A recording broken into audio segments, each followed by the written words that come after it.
Do you know one thing that I'm probably tired of hearing the most when it comes to silver and gold stacking, especially from the huge silver and gold only going to the moon stackers, is that cash is trash or cash isn't important. Guys, I'm here to tell you in this video why the US dollar is incredibly important, and assuming or thinking that it's not is a bad idea. We're going to talk about that today because I think it's incredibly important that you, especially with all the new silver stackers come in, know that you should not just take all of your money and buy gold and silver with it. It's not a good idea.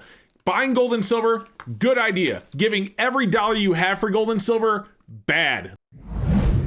Now look, before you get mad at me and start leaving comments down below, my channel is about gold and silver stacking. It is very clear that I find gold and silver stacking incredibly important, but that doesn't mean that cash is not important as well. And I want to talk to you about why by using a few examples. And we're going to start with the silver quarter. Now, we have talked about this old adage of a silver quarter on this channel a number of times.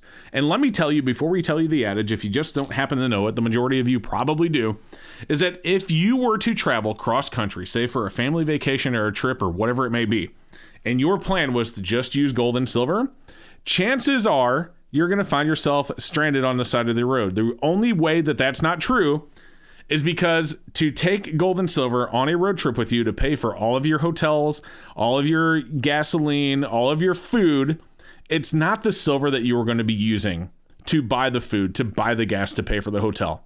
It's going to be the cash that you sell your silver for at the coin shops on your trip. And the reason that is because in most cases, 99% probably, that's a made up statistic, but it's probably darn close to accurate. In most cases, you are not going to go to a gas station that's going to accept your silver for your gas. You're not going to walk into a hotel that says, yes, I will take silver instead of cash for your hotel stay. It actually would be a very fun experiment to try and make that trip by only bartering with gold and silver. I wonder how far you could actually get. I don't know. Maybe if in the future I ever have the time and resources to do so, I will see how far I can get till I'm just broke down and I'm resorted to calling my wife to bring me gas so I can get to the next coin shop so I can turn my gold or silver into cash that I can then use for my gas. But that old adage, by the way, is the silver quarter. And what that is this quarter is from 1963.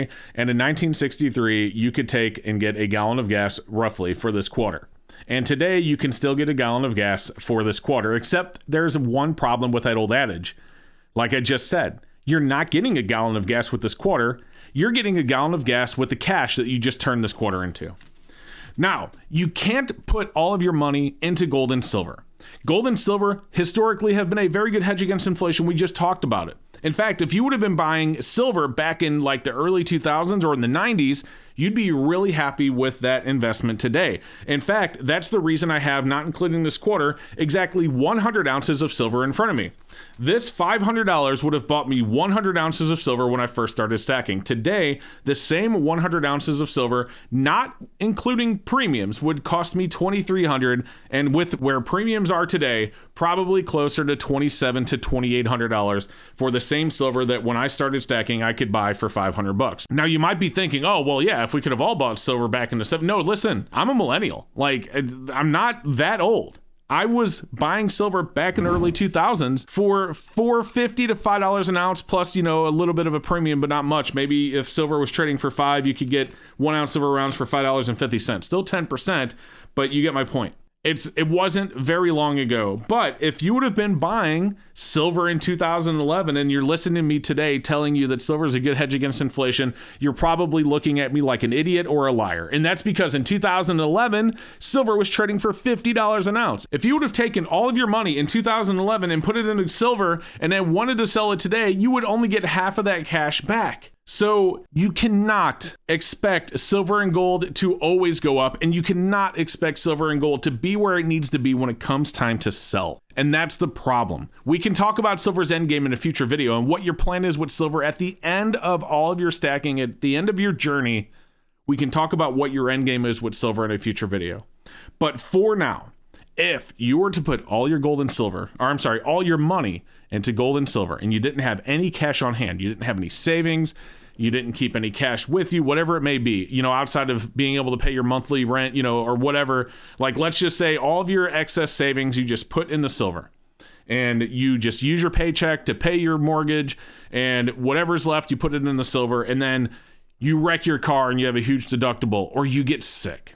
Now you have to sell your silver, and there's no guarantee that the silver is going to sell for what you paid for it today when it comes time to sell. So you need to know what your end game is for silver. We're going to talk more about the end game for silver and what your end game is and what my end game is, like I said, in a future video.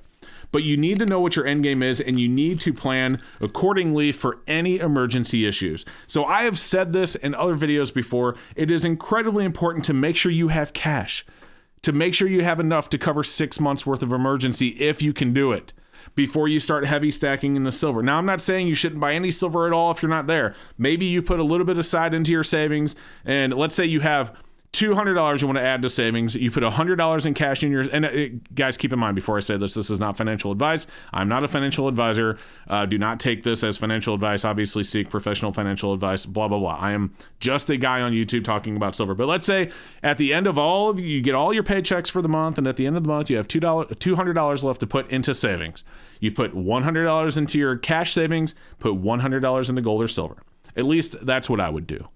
You do not put it all into silver because, again, you're going to come to a point to where you're going to need cash because we live in a society that uses the US dollar for goods and services. Your hospitals aren't going to take silver as your copay. Again, 99% of cases, I'm sure there's exceptions. Your doctor, in 99% of cases, is not going to take your silver for copay, nor is he going to take it for the office visits. It's just a fact of life that cash is important. We live in the United States. This is stupid levels of important. It doesn't matter that you don't believe in it, and it doesn't matter that in 10 years, $100 is not going to buy you what it will buy you today. That doesn't matter. What matters is that you are prepared for whatever may happen in life. And another thing I'll say is, before we finish this video, is also remember that quality of life is important. Now, if you love sitting around your house every day and all you like to do is barbecue out on the back porch and watch TV, fine. But, you know, I have a family and I like to go on trips. I like to take them places. I like to take my son to concerts. I like to take my wife to movies, you know, things like that. And that's another reason to make sure that you have cash to be able to do those things, to enjoy your life with as well. Whatever's left over, then, you know, you do with what you want, split it, you know, 50-50, 25-75, 25% silver, 75% cash, or vice versa, whatever it is. But make sure you realize that this is important. End of story. It is important to have cash. So listen, guys, I would love to hear what your thoughts are, so leave a comment down below. And thank you so much for watching. If you enjoyed this video, do me a favor, make sure you like and subscribe. It really helps get these videos pushed out to others on YouTube so they can hear this message as well. Also, I'm going to put a video up above me. If you want to know what CoinShops offered me for 500 1-ounce silver rounds, check that video out right now, and we will see you next time.